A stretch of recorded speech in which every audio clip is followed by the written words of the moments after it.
याला मुंबईमधून अटक करण्यात आलेली आहे। पाहुयात सविस्तर।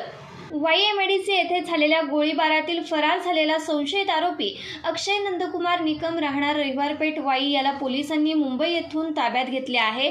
यातील जखमी अमन इस्माईल सय्यद याची प्रकृती ठीक असून त्याच्यावर खासगी रुग्णालयात उपचार सुरू आहेत।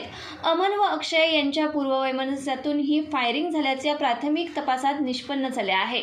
याबाबत अमन सय्यद वयवर्ष 24 व्यवसाय बाउन्सर राहणार बोपर्डी तालुका वाई जिल्हा सातारा हल्ली राहणार 2302 संकेत पार्क महमदवाडी पुणे याने दिलेल्या जबाबात म्हटले आहे की 2021 मध्ये अमनचे चुलते सय्यद यांचे सोबत बोपर्डी येथे राहत असताना वाई रविवारपेठ येथे राहणारा अक्षय निकम याच्या सोबत मोठे भांडण झाले होते। त्या भांडणातून अक्षय निकम यास सत्तुराने वार करून जखमी केल्याने वाई पोलीस ठाणे येथे अमनवर गुन्हा दाखल करण्यात आला होता।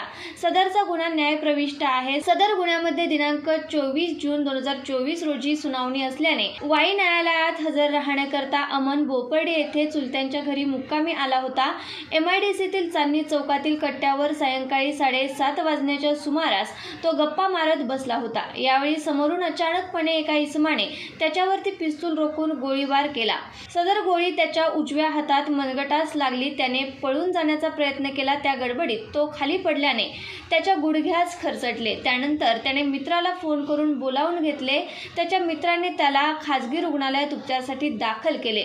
सदर माहिती पोलिसांना समजताच पोलिसांनी तातडीने घटनास्थळी धाव घेतली। तोपर्यंत संशयित आरोपी फरार झाले होते। पोलिसांनी अक्षयचा माग काढत त्याला मुंबईतून ताब्यात घेतल्याचे समजते।